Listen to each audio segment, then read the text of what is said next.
अतः उन्हें आने में कुछ और समय लगेगा। किंतु कैसा संकट और किसका संकट? कोई तो संकट है किसी पर, और भी उन्होंने कितनों के संकट हरे इस यात्रा में। महाराज, उनके आते ही आपको सब कुछ ज्ञात हो जाएगा। तब तक आप उनकी प्रतीक्षा कीजिए।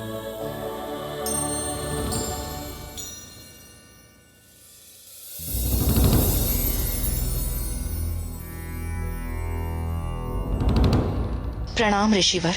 हनुमान के आते ही मैं स्वयं ही अपनी सच्चाई बता दूंगी। किंतु सबसे पहले मैं हनुमान का निर्णय तो कर दूं, जो इस भूल का मूल है।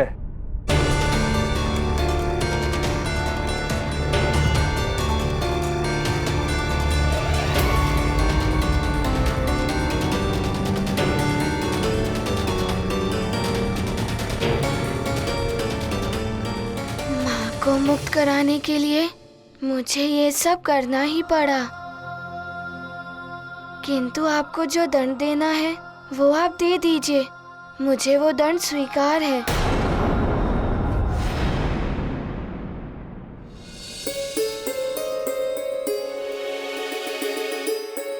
कुंजिक स्थला, तुम माँ होकर भी अपने पुत्र के जीवन को संकट में क्यों डालना चाहती?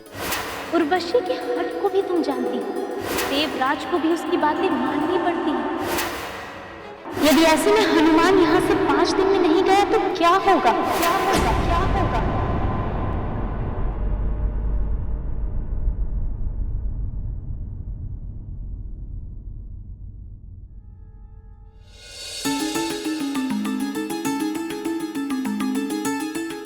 छाया सत्य कह रही है। कहीं हनुमान किसी संकट में पड़ गए तो। आज दूसरा दिन व्यतीत हो रहा।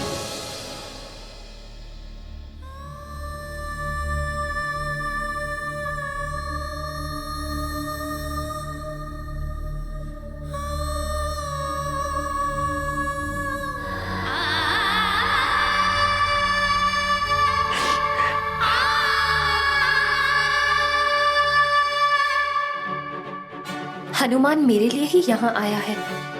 यदि उसे कुछ हो गया तो सारा दोष मेरा ही होगा। कोई अनर्थ हो उससे पहले ही मुझे उसे वापस भेजना होगा। शीघ्र बैठ जाओ सिंहासन पर और जान लो कि पिताश्री कहाँ हैं।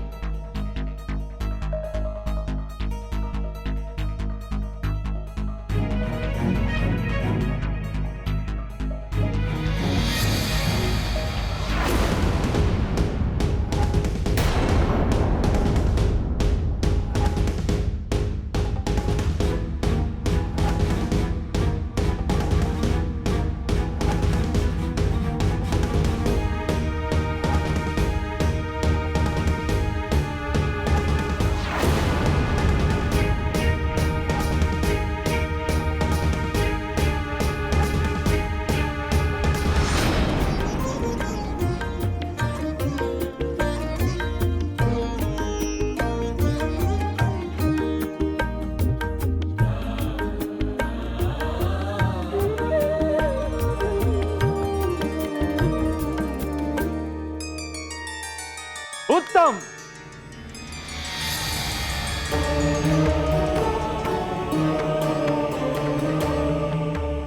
अति उत्तम। उर्वशी, आज तो तुम्हारा नृत्य अद्भुत था। तुम्हारी थिरकन, तुम्हारी मोहक भंगिमाएं, मेरा तो रोम रोम पुलकित हो उठा। तो फिर मेरा पुरस्कार? तुम्हें जो सबसे प्रिय हो तो मांग लो उर्वशी। देवराज, मुझे तो मेरे प्रियतम का ही साथ सबसे प्रिय है। मैं आपके साथ नंदनवन में कुछ और समय व्यतीत करना चाहती हूँ। यही होगा मेरा पुरस्कार। जैसी तुम्हारी इच्छा प्रिय। आओ।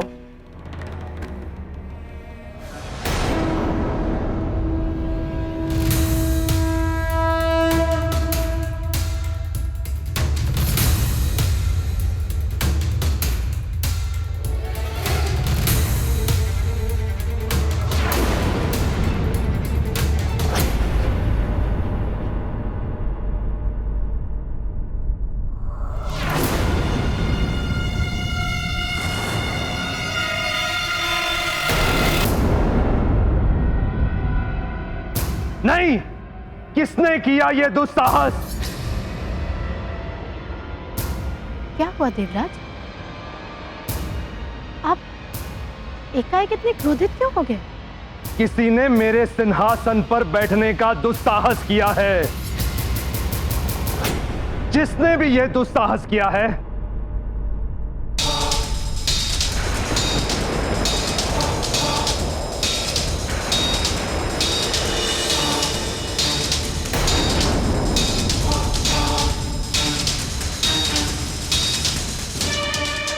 उस पर मेरे वज्र का प्रहार होगा। वध कर दूंगा मैं उसका। इंद्रासन पर बैठने का दंड तो उसे भोगना ही होगा।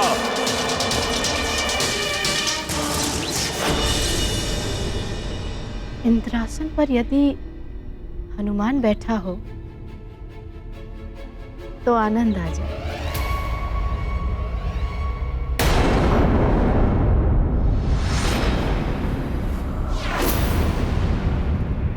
बहुत अच्छे हनुमान।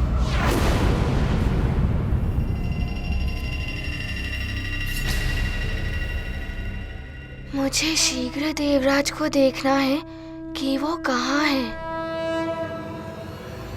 चंद भैया। हनुमान, हनुमान, हनुमान, हनुमान।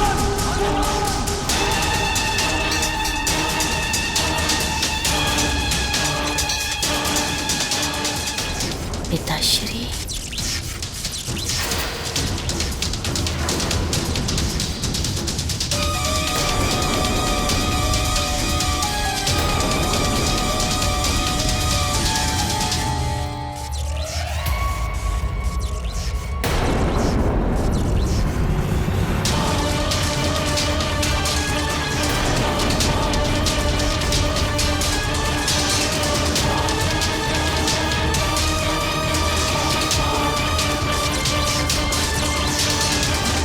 इंद्रासन पर बैठने का दुस्साहस कैसे किया तुमने?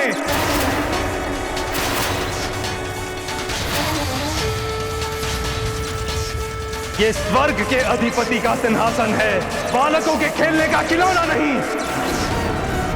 इस दुस्साहस का दंड तो तुम्हें भोगना ही होगा।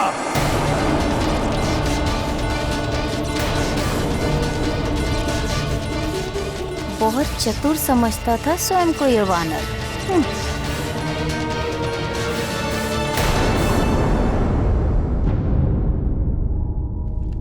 इस बार तो वो वानर बालक बच गया, परंतु अगली बार मैं उसे जीवित नहीं छोड़ूंगा। न उसे और न ही उससे जुड़े हुए उस नर रूपी नारायण को, तो ना जाने इस संसार में कहाँ जन्म लेकर पल रहा है।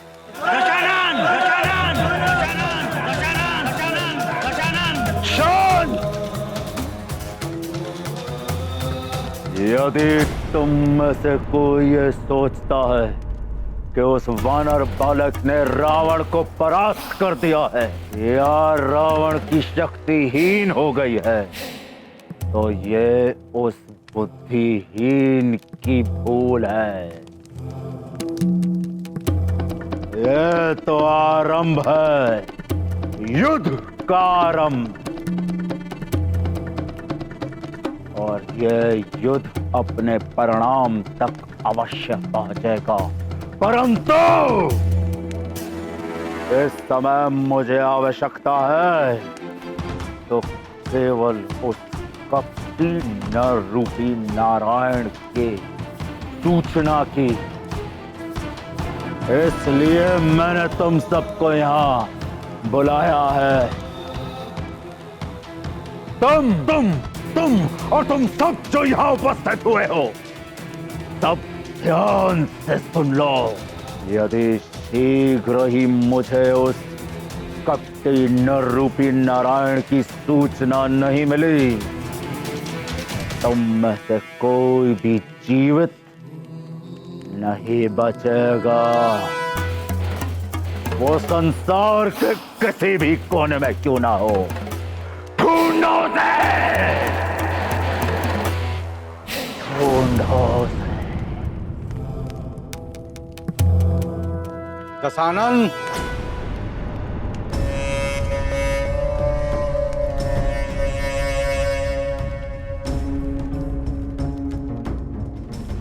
प्रणाम ससुर जी।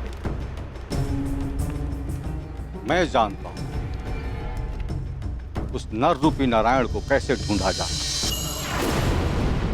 दशानन, मैं उन योद्धाओं को आपके सामने लाऊंगा जो उस नारायण के नर अवतार को ढूंढ सकते हैं।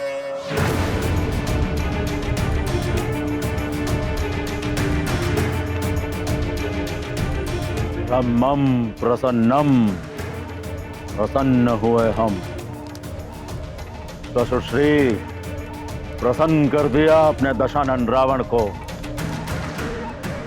हम शीघ्र ही उन योद्धाओं से मिलना चाहेंगे। अब तनिक सा भी विलंब इस कार्य में नहीं होना चाहिए। क्षमा, मुझे क्षमा कर दीजिए।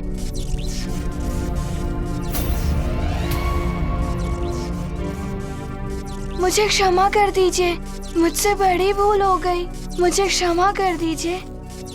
भूल नहीं, अपराध किया है तुमने जो अक्षम्य है।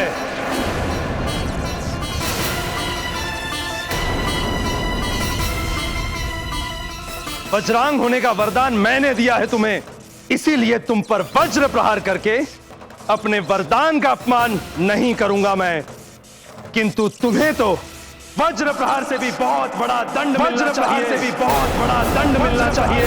बहुत बड़ा दंड मिलना चाहिए। बहुत बड़ा दंड मिलना चाहिए।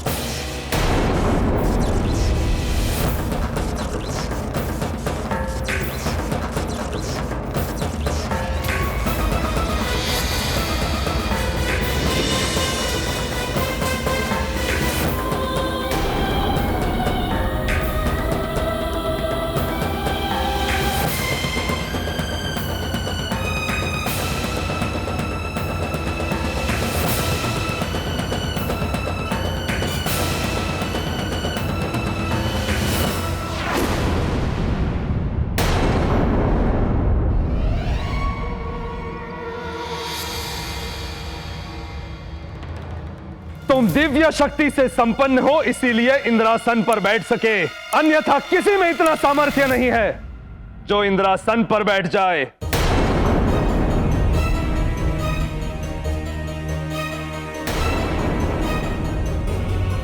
देवराज, सत्य तो यही है कि मुझे ज्ञात नहीं था कि आपके सिंहासन पर बैठना एक अपराध है।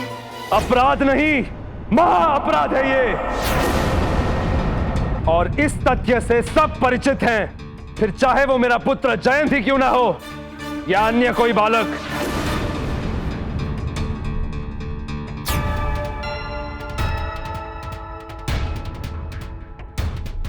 यदि हनुमान ने बता दिया कि मैंने ही उसे सिंहासन पर बैठने को कहा था, तो मुझे भी कड़ा दंड मिल सकता है। किसी ने तुम्हें रोका नहीं ऐसा करने से?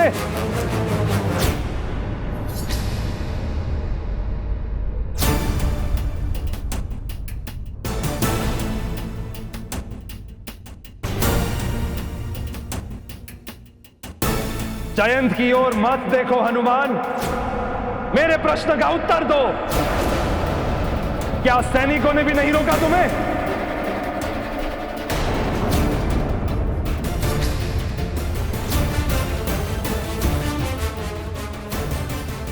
देवराज, सैनिकों को तो ज्ञात भी नहीं हुआ। मैं वहां से छुप छुप कर भीतर चला आया।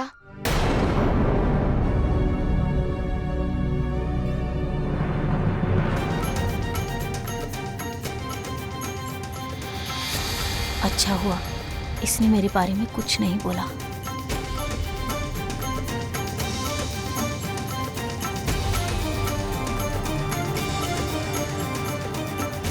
मैं तो इसे फंसाने चला था, किंतु ये तो मुझे बचा रहा है।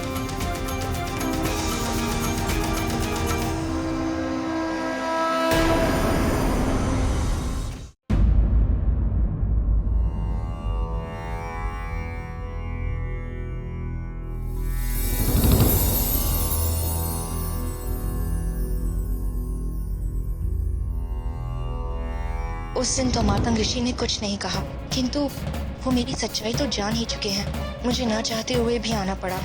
यदि उन्होंने कुछ बोल दिया तो अनर्थ ना हो जाए। अंजना, तुम मार्जरिका क्यों बन गई? पता नहीं ये कैसे हो गया।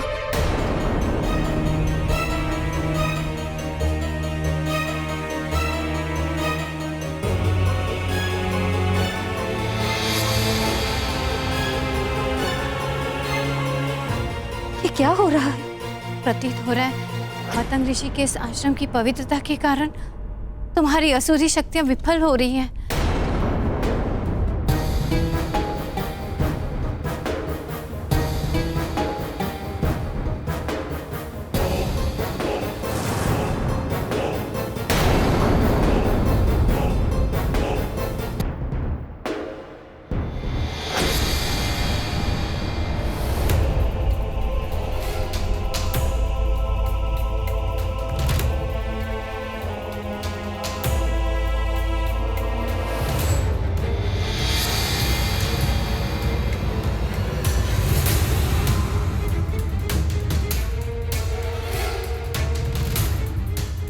आओ पुत्री।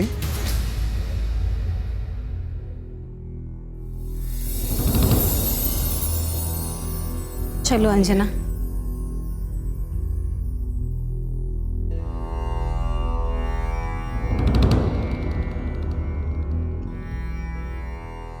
प्रणाम ऋषिवर।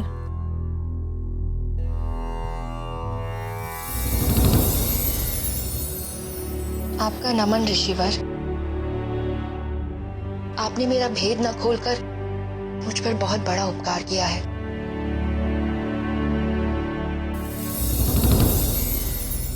विराजिए केसरी जी।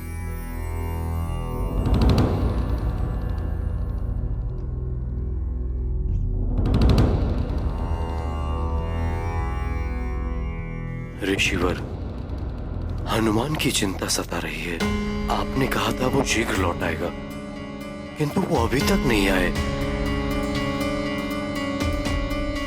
आप तो ध्यान योग के द्वारा सब ज्ञात कर सकते हैं। हो सके तो मेरी चिंता का निवारण कर दीजिए। अभी ज्ञात करता हूं।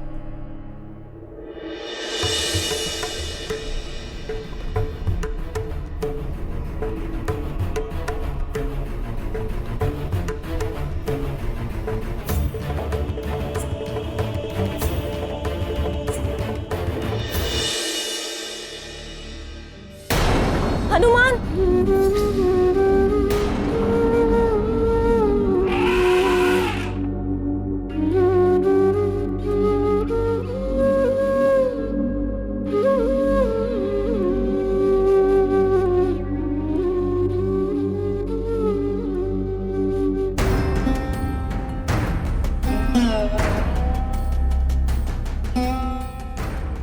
इतना ही नहीं देवराज, इसने तो आपके वाहन ऐरावत पर भी बिना आपकी अनुमति बैठने का अपराध किया है।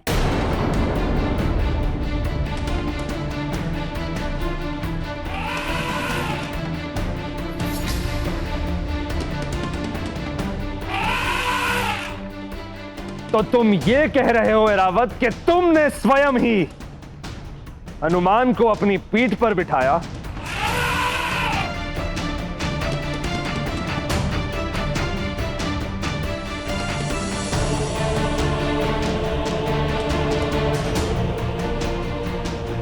ऐरावत, इस भूल का दंड तो तुम्हें भी मिलेगा।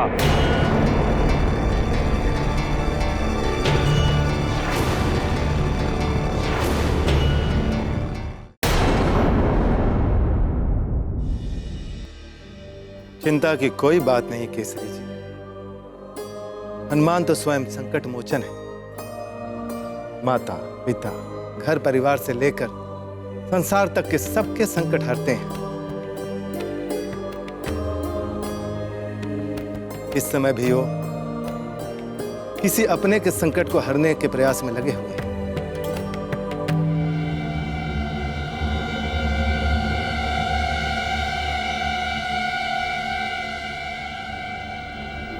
अतः उन्हें आने में कुछ और समय लगेगा। किंतु कैसा संकट और किसका संकट?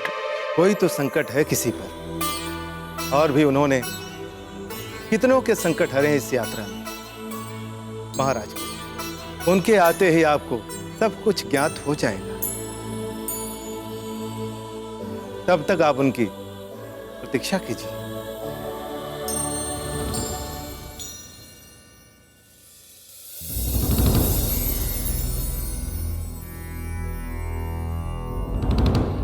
प्रणाम ऋषिवर।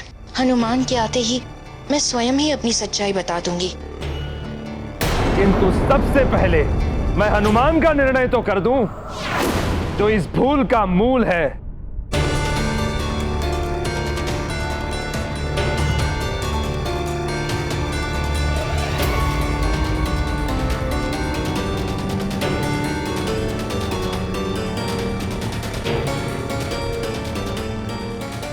को मुक्त कराने के लिए मुझे ये सब करना ही पड़ा,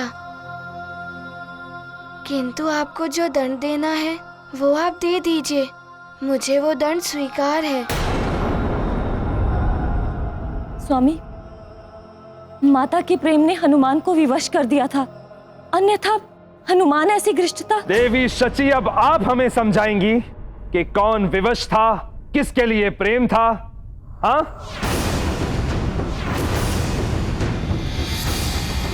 ये कोई साधारण अपराध नहीं है, महा अपराध किया है हनुमान ने। और अब इसका दंड क्या मिलना चाहिए, इसका निर्णय महासभा में ही होगा।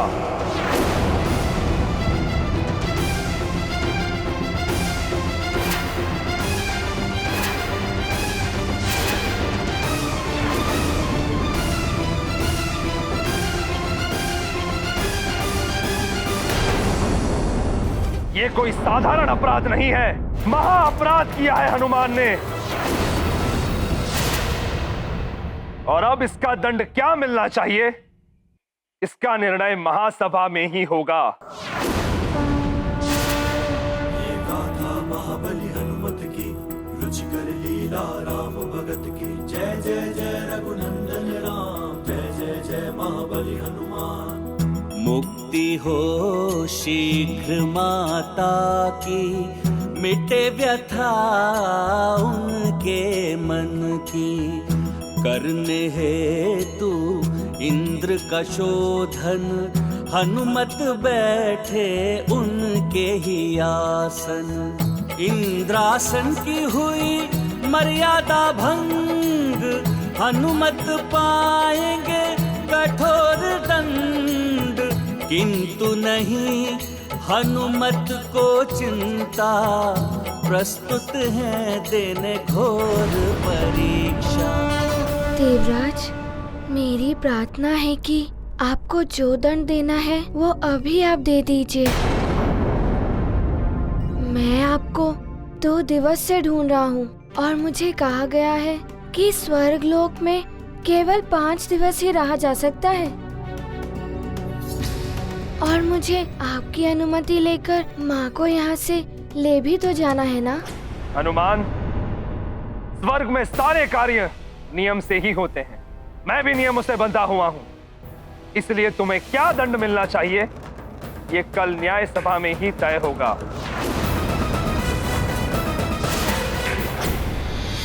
एक और दिन समाप्त। अब कल का दिन निकलेगा न्याय सभा की कार्यवाही में। आगे भी ऐसा ही कुछ करके तुम्हारे 5 दिन निकलवा दूंगी मैं हनुमान। अंजना को यहाँ से नहीं ले जाने दूंगी मैं। हनुमान ने तो अपनी मित्रता निभाई, किंतु मैं?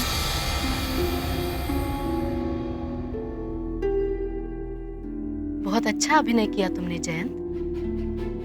हनुमान को अपराध के लिए उकसाया और फिर घड़ियाली आंसू बहाकर उसे अपने पक्ष में बोलने के लिए विवश कर दिया।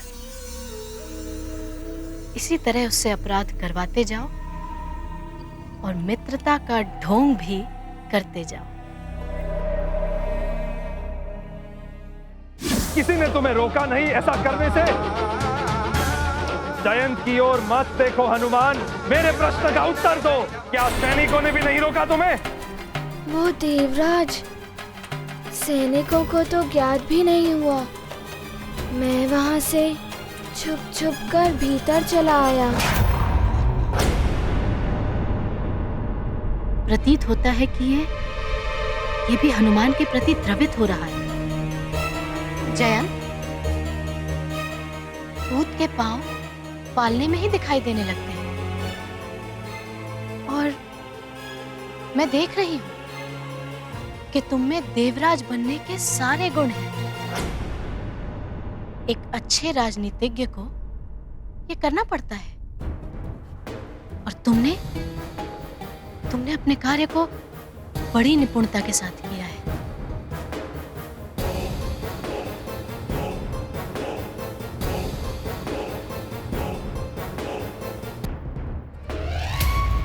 मैंने तो इंद्रदेव को ढूंढने के लिए ये सब किया कि उनकी अनुमति से शीघ्र ले जाऊंगा माँ को, किंतु सब उल्टा हो जाएगा ये तो मैंने सोचा ही नहीं था।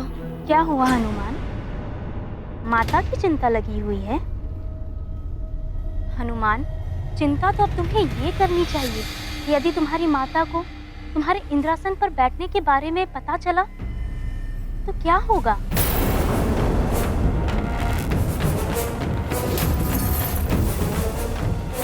हाँ, वो चिंतित हो ही जाएंगी।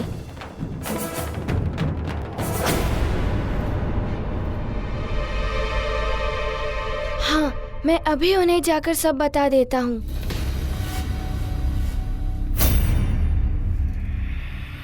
और उन्हें समझा भी दूंगा कि वो चिंता ना करे।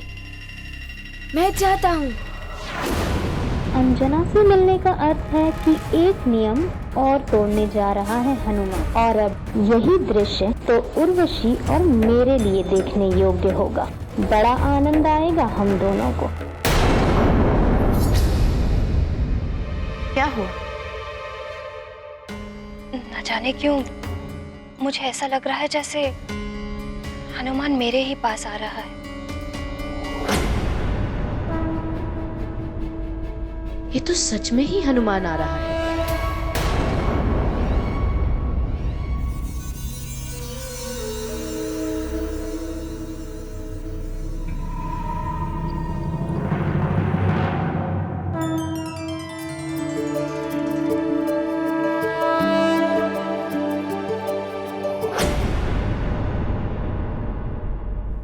हनुमान, तुम स्वर्ग का नियम तोड़कर यहाँ मेरे पास क्यों आ गए?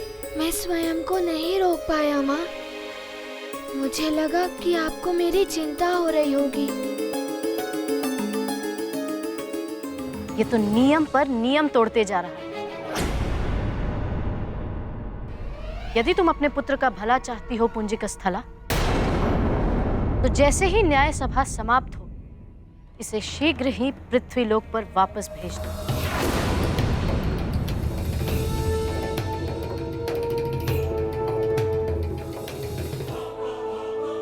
पुत्र हनुमान, तुम समझते क्यों नहीं? तुम मेरे लिए अपराध पर अपराध किए जा रहे हो। वचन दो मुझे, न्याय सभा का निर्णय हो जाने के पश्चात तुम शीघ्र ही यहाँ से लौट जाओगे। माँ, मैं लौटूंगा तो आपको साथ लेकर ही लौटूंगा। हट मत करो हनुमान, तुम्हें अकेले ही जाना होगा। किंतु माँ, बस, अब जो मैं कह रही हूँ वही तुम करोगे। स्वर्ग के नियम तोड़कर तुम पहले ही अपराध कर चुके हो, उसका दंड तुम भोगोगे और पीड़ा मुझे हो। अब उचित यही होगा कि न्याय सभा के पश्चात तुम वापस लौट जाओ अपने पिताश्री के पास। माँ, मैं सुमेरु पिताश्री के पास लौट तो जाऊंगा, किंतु आपको साथ लेकर मैं जानता हूँ कि आपकी सबसे बड़ी पीड़ा होगी मेरा विछोह, और मेरे लिए भी हर दंड से बड़ा दंड होगा आपसे दूर होना। माँ,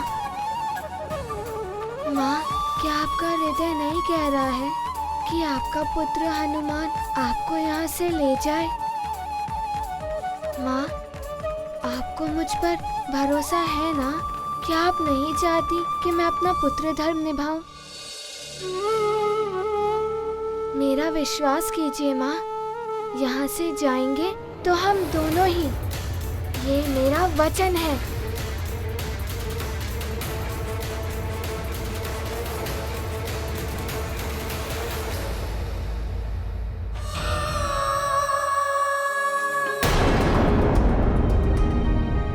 देवराज, मैं आपसे करबद्ध प्रार्थना करती हूँ, मेरे पुत्र को क्षमा कर दीजिए। पुंजिकस्थला, तुम पुत्र मोह में पड़कर अप्सरा धर्म का उल्लंघन कर रही हो। अप्सरा के लिए पुत्र माता जैसे संबंधों का कोई अर्थ नहीं होता। ऐसा मत कहिए देवराज। अपराध के निर्णय में भावुकता का कोई स्थान नहीं होता। अब तो उसका निर्णय न्याय सभा में ही किया जाएगा।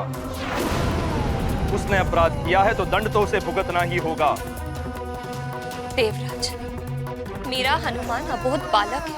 अबोध होता तो स्वर्ग द्वार से भीतर ही नहीं आ पाता वो। देखो पुंजिकस्थला, स्वर्ग के नियम सबके लिए समान होते हैं। इनका पालन हम सबको करना ही होता है। यदि हम स्वर्गवासी इनका पालन नहीं करेंगे तो फिर पृथ्वीवासियों से क्या आशा रखेंगे?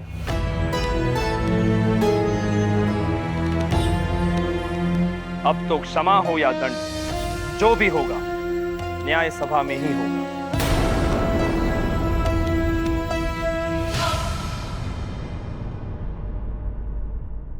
प्रणाम सप्तऋषि।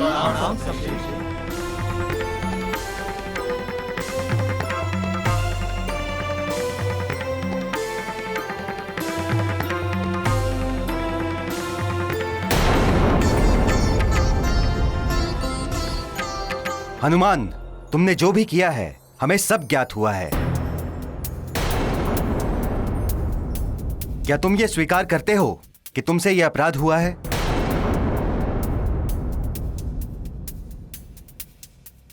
तुम्हारा अपराध गंभीर है और तुम्हें दंड भी गंभीर मिलेगा।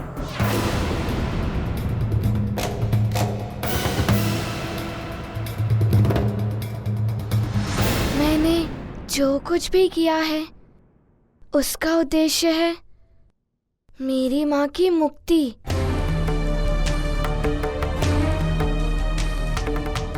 किंतु ये सब कार्य मैंने ही किए हैं। ये अपराध मुझे स्वीकार है।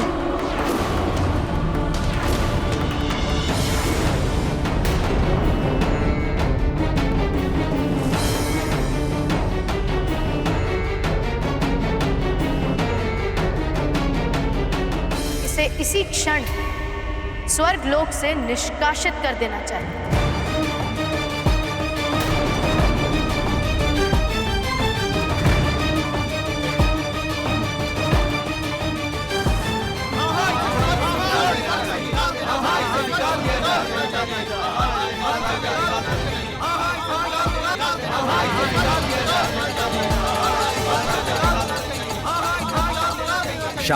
शांत रहिए।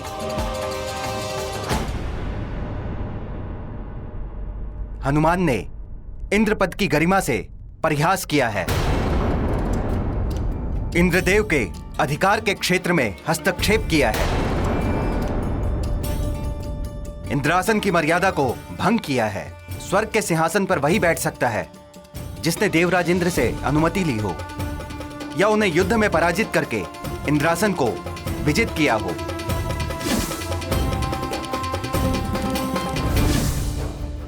किंतु हनुमान ने ना तो देवराज इंद्र से अनुमति ली है और ना ही उनसे युद्ध करके उन्हें पराजित किया है। इसलिए हनुमान दंड के पात्र हैं।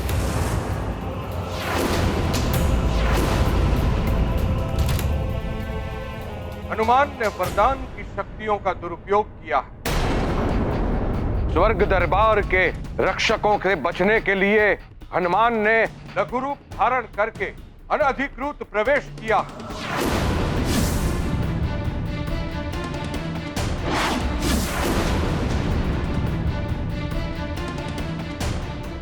हनुमान ने वरदान की शक्तियों के बल से ही इंद्रासन को ग्रहण किया है। यदि हनुमान के पास वरदान की शक्तियां ना होती तो वो ये अपराध कभी नहीं कर सकता था।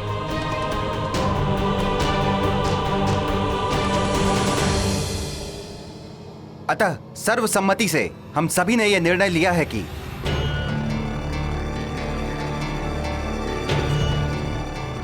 क्योंकि अपराध के मूल में हनुमान को वरदान से मिली शक्तियां हैं, अतः सर्वसम्मति से हम सभी ने यह निर्णय लिया है कि हनुमान को अपने वरदानों का त्याग करना होगा।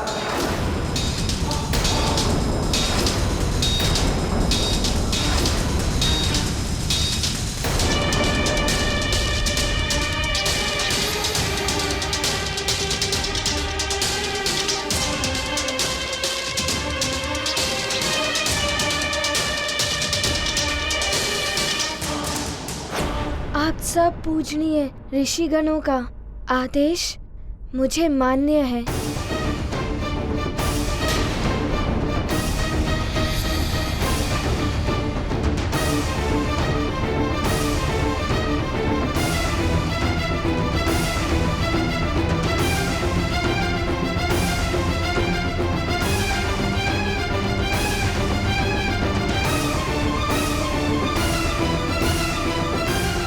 माता को मुक्त कराने के लिए अपने वरदान तो क्या, अपने प्राण भी त्याग कर सकता हूँ।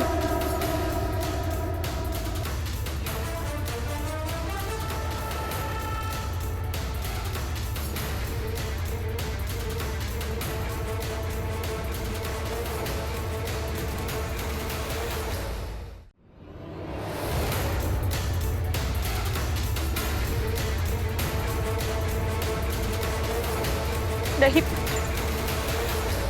तुम्हारी ये वरदानी शक्तियां संसार के कल्याण के लिए आवश्यक है।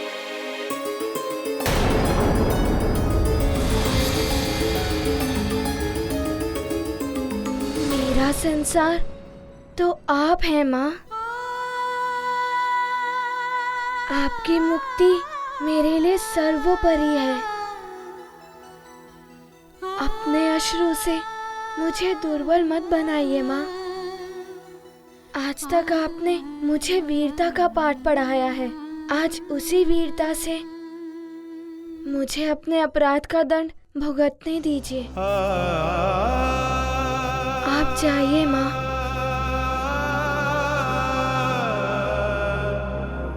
मुझे दुर्बल मत कीजिए माँ।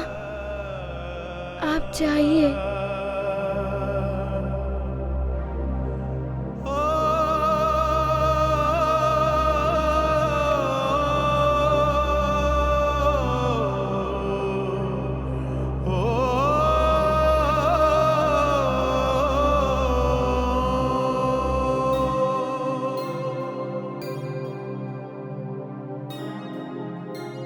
मैं इस संपूर्ण देव सभा में ये घोषणा करता हूँ, आज से, अभी से मैं अपने वरदानों से पाई हुई शक्तियों का त्याग करता हूँ।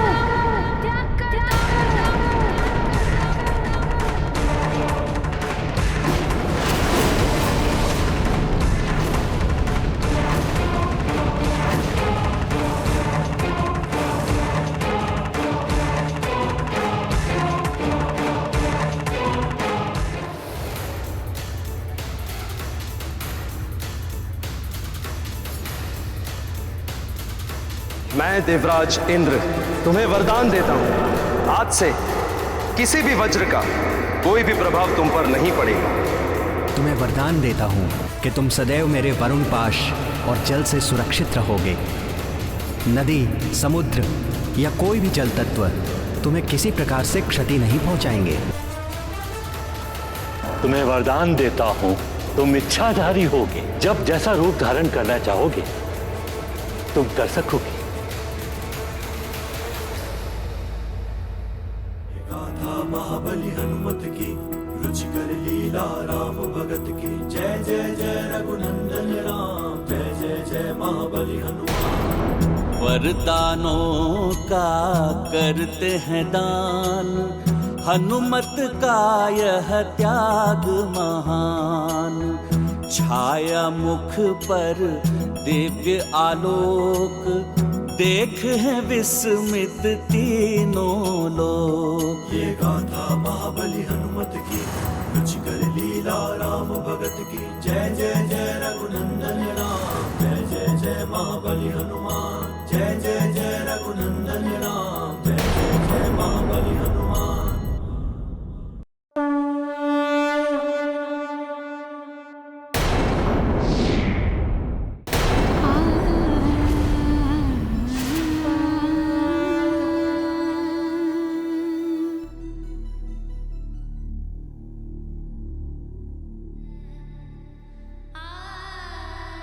माँ,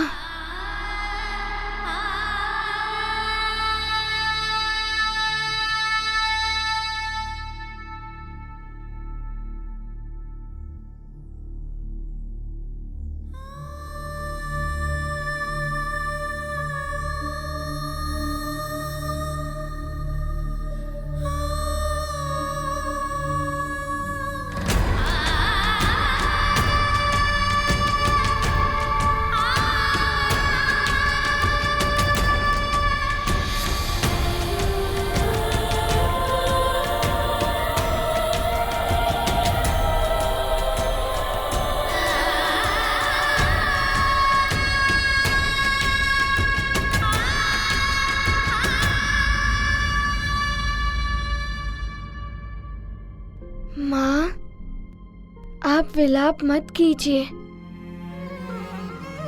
मेरे पास वरदानी शक्ति नहीं है तो क्या हुआ, आपका आशीर्वाद तो है।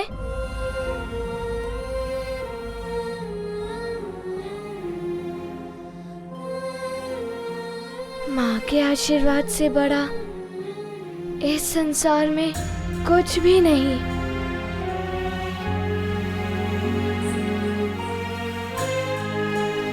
माँ, आप मुझे आशीर्वाद दीजिए।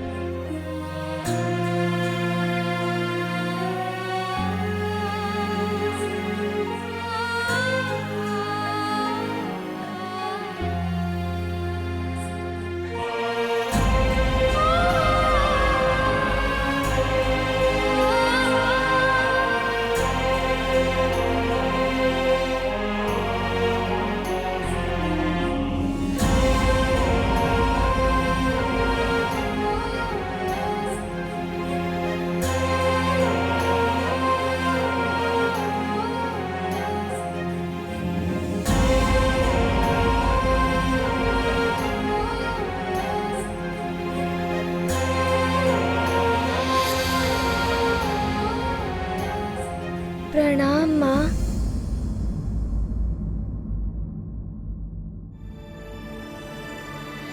देवराज जी, मैंने न्याय सभा द्वारा दंड भुगत लिया है। अब आप मुझे अनुमति दें माँ को स्वर्ग से ले जाने की।